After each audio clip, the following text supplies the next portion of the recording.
E T V کے معزز دوستوں، میں ہوں محمد عمران اور آپ تمام دیکھنے اور سننے والوں کو السلام علیکم۔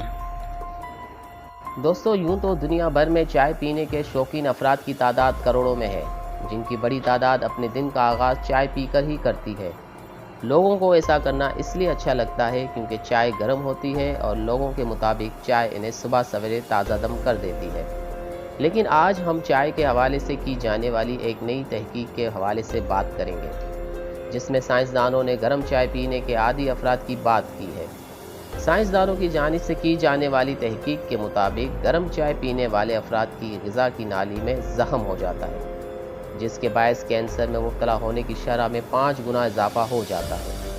سائنسدانوں نے کہا ہے کہ گرم چائے پینے کے باعث سانس کی نالی میں ہونے والے زخم کا بننا خاصا مشکل ہو جاتا ہے، اور چائے کے ساتھ سگریٹ نوشی کے عادی افراد اس زخم کو کینسر میں تبدیل ہونے کی رفتار میں اضافہ کر دیتے ہیں۔ سائنسدانوں نے بتایا ہے کہ اس کیفیت میں سب سے زیادہ 60 سے 70 سال کی عمر افراد شکار ہوتے ہیں۔